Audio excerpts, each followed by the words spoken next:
y después ¿qué vas a hacer? Trazas una línea recta, ¿ok? Una línea recta. Esa línea recta, el punto que toque acá, va a ser el inverso de la velocidad máxima. ¿Entendimos? El inverso de la velocidad máxima. Profe, ¿y cómo calculo el km? Sí, entonces en este caso siempre que está acá. Entonces vamos a trazar otra eje X, ¿ok? Y entonces en ese X, que voy a colocar lo que está positivo, lo voy a pasar negativo. Menos 0.2, menos 0.25, menos 0.3 y así sucesivamente. Perfecto. Ahora, ¿cómo calculo el km? Jalo la recta, ¿ok? Hasta el eje de las X, lo jalo. Acá. Bien, este valor que está acá, ¿quién va a ser? Mi inverso del km. Invento también. ¿Quién va a ser mi km? 1 entre 0.20. El valor de la división, ¿qué va a ser? El valor de km. ¿Entendimos ahí? Ahora, ¿quién va a ser mi velocidad máxima? ¿Dónde cortó la recta? En el eje de las Y, en 0,02. 1 entre 0,02, ¿a qué es igual? Ese valor de la división, ¿quién va a ser? Mi velocidad máxima. ¿Ok? Tengo que calcular el inverso. De nuevo, que Cristian está arrugando la cara. ¿Ok? Este punto que está acá es ¿qué? 1 entre 0.25. ¿Sí o no? Entonces, para que tú obtengas el valor de km, dime la operación matemática, el número que da 1 entre 0.25, ¿cuánto da? Por favor, dígamelo. 4. Muy bien, mi km, ¿cuánto va a ser? 4. ¿Ok? Porque le calculé el inverso. Ahora, para que no me siga arrugando la cara, ¿cuánto es el punto de corte aquí en el eje de las Y? 0,02. Calcula el inverso de 0,02. ¿Cuánto es, porfa? 1 entre 0,02. Muy bien, entonces mi velocidad máxima, ¿cuánto va a ser? 50. ¿Ya entendieron? Eso va a ser en este caso el gráfico de doble recíproco. Bien. Profesora, una preguntita. En el KM 1 entre 25 es el 1 que sale ahí, ¿no? En la fórmula. Es que en la fórmula, acuérdate que aquí que estoy graficando. ¿Qué estoy graficando en el eje de las X? ¿Qué estoy graficando? El inverso, ¿no? ¿De qué estoy graficando el inverso? De la concentración, Andrea, de sustrato. Perfecto. ¿Y qué estoy graficando en el eje de la Y? El inverso de cada uno de estos datos. Por lo tanto, para yo poder obtener el valor real de concentración de sustrato y de velocidad, yo tengo que sacar el inverso de ese valor. ¿Me están entendiendo? Saco el inverso de ese valor. Perfecto, entonces, pasemos. ¿Tomaron foto? No. Sí, muy bien. Entonces, ¿qué nosotros vamos a tener? ¿Qué nosotros vamos a tener? Ok, vean acá. Nosotros muchas veces vamos a utilizar inhibidores. ¿Y qué van a hacer esos inhibidores? Van a ser muy útiles. ¿Para qué? Para regular, ¿ok? Diferentes tipos de rutas metabólicas. En este punto, ¿para qué? Para estudiar vías metabólicas. Los sistemas de señalización, ¿ustedes creen cómo se hicieron? Empezaron a bloquear y a ver, y así fue que empezaron a ver cuáles eran el paso a paso de esas rutas metabólicas. Para estudiar estructura, especificidad, mecanismos cinéticos, para en este caso dar un diagnóstico y para la terapéutica. ¿Qué fue lo que les dije? Ese es uno de los factores y hablamos de los GK12, ¿recuerdan? Inhibidores de los GK12. Bien, entonces hay diferentes tipos de inhibidores. Tenemos los inhibidores irreversibles y los inhibidores reversibles. Los inhibidores irreversibles, tristes, ¿ok? No se despegan nunca del enzima, por lo tanto no se regenera el enzima. Bien, entonces hay que estar pendiente con respecto a ese tipo de tratamiento y se están utilizando, ¿ok? Para el Alzheimer, para la depresión se están utilizando inhibidores irreversibles. Entonces, esos inhibidores en este caso, ¿cuáles nosotros tendríamos? Las que son de grupo específico, las que son dirigidos al ciclo activo, inhibidores suicidas y los otros son los análogos del estado de transición. Otros tipos de inhibidores, en este caso, los reversibles, son ideales. Perfecto. ¿Por qué? Porque ellos una vez que se sacan de la enzima puede volver a trabajar. ¿Cuáles serían los inhibidores? En este caso, competitivos, no competitivos y competitivos. Muy bien. Vamos a comenzar comenzar con los inhibidores irreversibles. Esto lo van a ver nuevamente en fármaco, ¿ok? Y a más profundidad. Todo esto lo van a volver a ver, ¿ok? Así que hay que aprenderlo para que no sea heavy metal, ¿bien? Vamos con los inhibidores irreversibles grupo específico. ¿Qué significa? Que en este caso el inhibidor, ¿ok?, va a reconocer un grupo funcional específico de los aminoácidos que conforman la triada catalítica. ¿Qué grupo funcional estoy reconociendo de manera específica? Al grupo sulfidrilo. Perfecto. Entonces en este punto la iodacetamida va a bloquear en este caso aquellas enzimas que tengan grupo sulfidrilo en la triada catalítica. ¿Ok? Entonces, si tú tienes en este caso el grupo sulfidrilo bloqueado, el enzima no va a poder reconocer a quién, a su sustrato. Muy bien. ¿Cuál sería otro tipo de inhibidor? Principalmente los agricultores. Los agricultores utilizan ciertos tipos de insecticidas. ¿Para qué? Para que los animalitos, en este caso, no se coman en este punto lo que ellos están cultivando. ¿Ok? Entonces ellos utilizan los paralizantes. ¿Qué para? Bloquean la acetilcolinesterasa. La van a bloquear. Entonces, en este punto vean que el enzima, el de acetilcolinesterasa, tiene en su sitio activo, ¿ok? ¿A quién va a tener? A la serina. ¿Lo están viendo? Y la serina que va a tener un grupo OH. ¿Okay? ¿Qué es lo que va a ocurrir? Yo puedo utilizar este tipo de compuesto, ¿okay?, que es un insecticida. Y ese compuesto, ¿qué va a hacer? Va a bloquear ¿a quién? A la serina. Entonces, si yo bloqueo a la serina, ¿qué va a pasar con el organismo? ¡Pum! Se paraliza. Hay muchos agricultores que se han muerto. ¿Por qué? Porque los insecticidas lo utilizan. ¿Y qué pasa? Se paraliza todo el organismo. Muy bien. ¿Por qué? Porque están frenando ¿a quién? A la acetilcolinesterasa. Bien. Entonces, ellas que van a trabajar siempre reconociendo un grupo funcional de los residuos de aminoácidos que están a nivel del sitio activo. Hay otros que están, ¿no? Yo le estoy colocando aquí ejemplos clásicos. Tenemos los antiinflamatorios no esteroideos, ¿ok? Los llamados AINE. Ellas que bloquean, en este caso, la ciclooxigenasa, que también vamos a hablar un poco de la ciclooxigenasa. Bien. Tenemos los inhibidores. Otro tipo de inhibidor irreversible serían los dirigidos al sitio activo, ¿ok? Entre este caso tenemos este, que es el TPCK, ¿ok? El TPCK va a inhibir específicamente a la quimiotripsina, ¿ok? Inhibe a la quimiotripsina. ¿A dónde lo va a inhibir específicamente? En el sitio activo. Ella va a tener una histidina. Se une y si bloquea la histidina, ya la quimiotripsina no va a ayudar en el proceso de la digestión. Perfecto, entonces al bloquearla, ¿qué es lo que va a ocurrir en ese caso? Tú le vas a tener que dar, adivina qué, enzimas digestivas, ¿ok? De farmacia, de medicamento como tal. Bien. Luego que vamos a tener esto, los inhibidores suicidas. Vean que ya pacientes con enfermedades como la depresión y el Parkinson se lo están dando como medicamento para que eviten en este caso los temblores. Y en la depresión también se está utilizando. Se está utilizando este compuesto, que es el N,N-dimetilpropagilamina. Entonces, ¿él a quién va a bloquear? Adivinen, al coenzima, ¿ok? Bloquea al coenzima. Al bloquear a la coenzima de la MAO, que es la monoaminooxidasa, la monoaminooxidasa no va a poder actuar y no va a seguir degradando a quién en este caso, a los neurotransmisores, como quiénes, como la dopamina y la serotonina.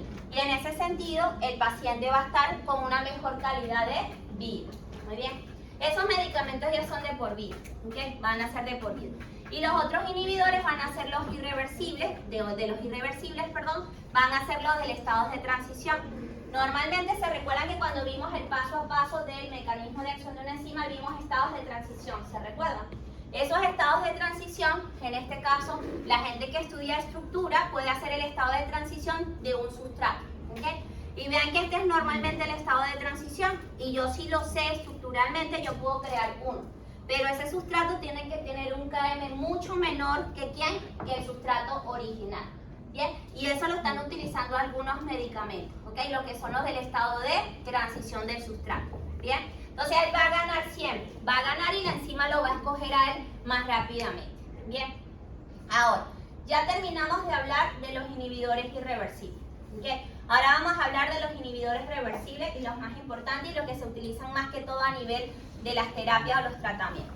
Los inhibidores irreversibles pueden ser de dos tipos. Presten atención acá. Los isostéricos y los alostéricos. Los alostéricos ya los vimos en el seminario de estrategias regulatorias.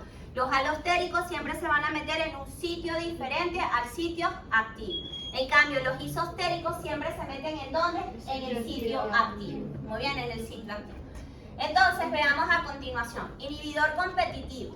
¿Okay? Los inhibidores competitivos compiten con el sustrato para unirse ¿a dónde?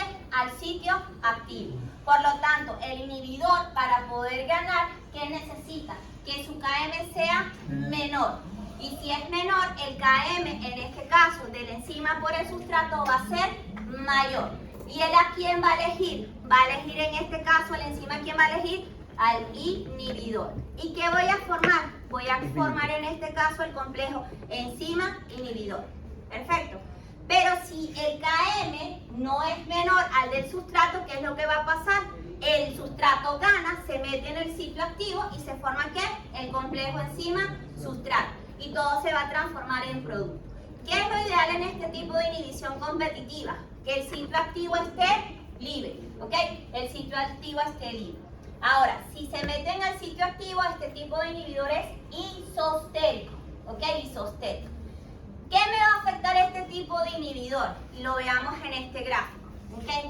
Sin inhibición, con inhibición y con inhibición. Inhibidores a diferentes concentraciones. Concentración 2 y concentración 3 y sin inhibidor. Vean en este punto que sin inhibidor, con inhibidor 2 y 3, ¿qué pasa con la velocidad máxima? ¿Varía? ¿O es el mismo valor siempre? Es el mismo valor siempre, ¿ok? Pero ¿qué va a pasar con el KM? ¿Es el mismo valor? No, el KM en este caso va a aumentar, ¿ok? El KM en este caso va a aumentar. Entonces veamos este gráfico. En este punto tenemos a ¿quién? A Michaelis y Menti. Y en este punto Linauer y Baer o doble recíproco. Cuando yo te dé este tipo de representación y los puntos converjan en este caso sin inhibidor y con inhibidor y convergen aquí en el eje de las Y, ¿qué es lo que está diciendo? Que no te está variando la velocidad máxima. ¿Qué está variando? Está variando el valor de KM. ¿Y el valor de KM qué hace?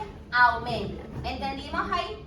Entonces, competitivo, isostérico, el KM aumenta y en este punto la velocidad máxima se mantiene igual.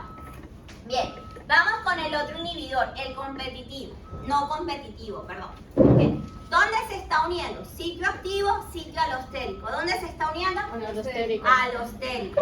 ¿Okay? Entonces, él no importa si tiene libre o está unido, no le importa. ¿Okay? Él lo que necesita en este caso, si está libre o si está en complejo enzima sustrato, no le va a importar. Se puede unir igual al sitio alostérico. Muy bien. Y va a inhibir. Si se pone con el enzima libre, que va a formar el complejo enzima inhibidor. Pero si se une en este caso ya el complejo enzima sustrato que está formando el complejo enzima sustrato inhibidor. Muy bien. Entonces, veamos qué te está afectando. Vean ustedes los gráficos. ¿Qué afecta? ¿Afecta la velocidad máxima? Sí. Sí. Muy bien, lo está afectando. Vean, sin inhibidor, con inhibidor y con inhibidor. La velocidad va a estar disminuida. Pero vean que es contrario al KM, a los inhibidores competitivos. ¿Te está afectando el KM? No. El KM va a quedar igual. ¿Ok? El KM va a quedar igual. Vamos con el otro inhibidor. ¿Ok? Gráfico. ¿Qué te está afectando acá? La velocidad máxima. La velocidad. ¿Te afecta KM? No. No. Vean que aquí se ve mejor que acá. Aquí no se ve bien este tipo de gráfico. Perfecto.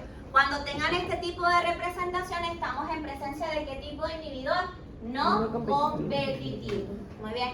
Vámonos ya con el último. En el caso del inhibidor acompetitivo. ¿Dónde se está uniendo? A diferencia del anterior, solo se une siempre que se forme ¿qué? El complejo enzima sustrato. ¿Y dónde se va a unir? En el sitio alostérico, formando solamente el complejo enzima sustrato inhibidor. Perfecto. Esta es una de las diferencias que tienen que recordarse para el examen. Bien, entonces, ¿qué me está afectando? Vean acá, ¿qué me está afectando? Véanlo aquí mejor. ¿Qué me afecta? Los Los dos, tanto el velocidad y KM el como el KM. B más. Y los dos me los va a disminuir. Muy bien. Repasemos ya. El competitivo. ¿Dónde se va en este caso a meter? ¿En el sitio activo o en el sitio alostérico? Activo. En el sitio activo. Para ganarle al sustrato, ¿cómo tiene que estar el KM? más bajo. Entonces, ¿cómo va a estar el KM del sustrato? Alto. Por lo tanto, en este punto no te afecta la velocidad, pero sí te afecta el KM, aumentando. ¿Cómo tú puedes quitar en este caso este tipo de inhibición? Agregando más cantidad de sustrato. Es en el único, en los otros no se puede hacer esto. Vamos con el segundo, en este punto, no competitivo. Se puede unir tanto al enzima libre o se puede unir ¿a quién? Al complejo enzima sustrato. Perfecto. ¿En dónde se va a unir? En el sitio alostérico. Aquí no se puede agregar sustrato. Si le agregas más sustrato, bloqueas más en este caso a él enzima. Vámonos con el otro. ¿Dónde se está uniendo él? Solamente al complejo enzima sustrato. Perfecto. Entonces, si él se une al complejo enzima sustrato, ¿dónde se está uniendo? En el sitio alostérico. ¿Y qué estoy formando? El complejo enzima inhibidor sustrato. Perfecto, veamos. Apliquemos lo que hemos aprendido. Pregunta tipo examen. ¿Qué es este tipo de inhibidor? ¿Competitivo, no competitivo o competitivo? ¿Y qué afecta? Acuérdense, si está unido no te afecta. La máxima no afecta, pero sí al KM. ¿Y entonces quién es ese? No competitivo. Compite, ese es el inhibidor competitivo. Luz lo estaba viendo bien. Profe, no te está afectando la velocidad máxima, pero que sí te está afectando. Te está afectando el KM. Por lo tanto, es un inhibidor ¿de qué tipo? Competitivo. Vamos con el siguiente. ¿Te afecta qué? KM y B+. ¿Cuál es? El último que vimos. A competitivo. Listo, a competitivo. Vamos con el último. ¿Qué te está afectando? La velocidad. No te afecta el KM. ¿Qué tipo de inhibidor es? No competitivo. No competitivo. En este caso, estos dos son alostéricos y este va a ser isostérico. Perfecto, isostérico. Bien, ¿qué hora es? Porfa, díganme la hora. En 5 minutos dejamos la clase. Aquí hay que aprovechar el tiempo hasta donde más se puede. Ok, entonces, vean, método experimental. Es lo que ustedes van a hacer en clase. En clase, ¿qué van a hacer? Van a tener diferentes soluciones con diferentes concentraciones de ¿quién? Del sustrato. ¿Qué están dejando fijo? Entre todos, ¿qué dejamos fijo acá? El enzima. Entonces, si yo extrapolo para acá, ¿qué voy a obtener? Muy bien, si calculo la mitad de la velocidad máxima, ¿qué calculo? El KM. Pero si un estudiante viene y me lo deja hasta acá, ¿cuánto va a tener en el examen? 0. Ya lo dijeron ustedes, ¿ok? Entonces, extrapolo y bajo. Y ahí, ¿qué más es? El medio punto, 0. KM no lo calculó y lo calculó mal. Muy bien. Eso es lo que van a hacer ustedes con la pexina. ¿Ok? Y pueden hacer el gráfico linear y ver, pero tienen que, de cada valor que van a hacer, el inverso. Bien, pasemos. Hay otra técnica y esto es lo que se utiliza más en clínica, ¿ok? En investigación se utiliza más el anterior para caracterizar una enzima.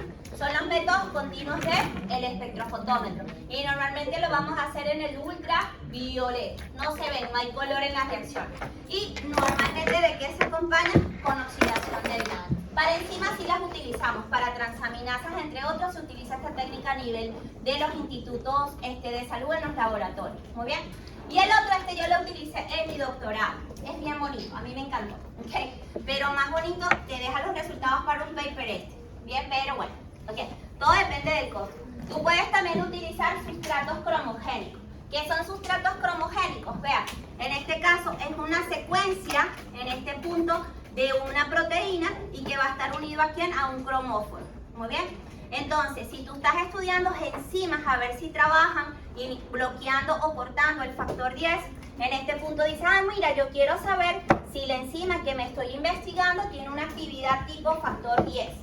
Chévere, yo tengo el sustrato cromogénico. Vamos a ver si tu enzima es capaz de, en este caso, actuar sobre el factor 10. Entonces, si mi enzima, que no sé dónde trabaja, en este punto, rompe el cromóforo, ¿qué te está indicando en este caso? Que sí va a trabajar. ¿Por qué? Porque te va a dar color, ¿ok? Pero si no la rompe, ¿qué te está indicando? Que no va a ser capaz de, en este caso, de actuar sobre el factor 10. Muy bien. Ahora, por favor, podríamos verificar en una investigación porque tú te haces amigo de todos los laboratorios por si te falta algo en tu otro laboratorio y tú dices, oye, por favor, ¿puedes verificar si el enzima que estoy estudiando tiene actividad tipo tripsina? A ver si en realidad corta sobre la arginina. Le digo, la tripsina corta sobre la arginina y sobre los aminoácidos básicos. ¿Cuál es otro aminoácido básico? La lisina o la histidina. Chévere, yo tengo el sustrato cromogénico, pero ese sustrato cromogénico está unido solamente a la arginina. ¿Te dice? ¿Te sirve? Sí, no importa. ¿Ok? Sí me sirve. Entonces, ¿qué ocurre? Si mi enzima en este caso corta, ¿ok? Lo corta, ¿qué va a hacer? Voy a liberar ¿a quién? A el cromóforo. Y si me da color, ¿qué está indicando? Que mi enzima tiene actividad sobre los aminoácidos básicos tipo ¿qué? Arginina. ¿Okay? Entonces, si una proteína tiene arginina y yo le coloco mi enzima, lo más seguro en este caso que me corte ese tipo de sustrato. Bien. El otro sería, en este caso, no estás utilizando un cromóforo, sino estás utilizando lo que es marcadores fluorescentes. Ahí es diferente, porque los resultados son mucho más bonitos, ¿no?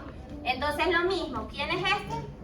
Es un aminoácido unido ¿a quién? A en este caso, un marcador fluorescente. Muy bien. Si mi enzima tiene acción sobre ella, ¿qué voy a hacer? Rompo, ¡plax! ¿Sí? Y si la rompo, ¿qué va a hacer? Va a emitir una fluorescencia. Y eso yo lo puedo medir. Si no emite la fluorescencia, ¿qué indica? Que no tiene actividad sobre ese residuo de aminoácidos. Perfecto. También puede ser tipo pexina. La pexina corta sobre aminoácidos aromáticos. Si yo tengo un aminoácido aromático y le coloco un cromóforo, muy bien, por favor verifica si esa enzima puede cortar sobre esos residuos de aminoácidos. Si me lo corta y me libera el cromóforo, que indica que en este caso puede actuar sobre ¿quién? Sobre aminoácidos aromáticos. Bien, integremos lo aprendido. Bien, veamos qué aprendieron el día de hoy. Too much, muchas cosas. Muy bien, veamos qué aprendimos el día de hoy. Hablamos de KM, B+, ¿qué otro parámetro cinéticos? La máxima KM, constante de especificidad y constante catalizador. Ahí hicimos dos gráficos. ¿Cómo se llamaban esos gráficos? Micael Méndez y doble recíproco. Muy bien. ¿Cómo podemos definir una enzima? La reacción. También es un compuesto, profe, que me ayuda a aumentar la velocidad de una reacción. O me ayuda a transformar un sustrato en ¿qué? En un producto. Muy bien. Veamos, definir términos. ¿Qué es un cofactor? ¿Qué es una coenzima? ¿Es lo mismo que un grupo prostético? Sí. ¿Qué están haciendo? Están ayudando a la enzima a cumplir sus funciones. Principalmente, ¿a qué enzimas? ¿A las OLO o a las APO? A las OLO. A las OLO. Acuérdense que las OLO son las que van a tener un grupo diferente aparte de la secuencia de aminoácidos. ¿Y las APO? Son todos aminoácidos. Muy bien. El mecanismo de acción de las enzimas. ¿Qué tengo que tener? Sustrato, enzima, producto. Y en ellos que voy a tener los mecanismos, los intermediarios, los estados de transición. Factores que afectan la actividad de la enzima. Temperatura, pH. Muy bien, ¿cuáles? Eso te quedaste en el modelo. Modelos de plegamiento. ¿Cuál? Activadores, inhibidores, concentración en este caso de enzima y concentración o cantidad de sustrato. Muy bien, métodos experimentales. Sustrato cromogénico, profe, por lo menos me quedó. O métodos de espectrofotométricos. Muy bien, perfecto, ahí están las... Vean, pues tienen un cuestionario. Cuestionario a la semana 4, lo hacen. Cierra el lunes, ¿ok? Cuestionario a la semana 4, cierra el próximo lunes. ¿Se recuerdan de hacerlo, sí? Sí.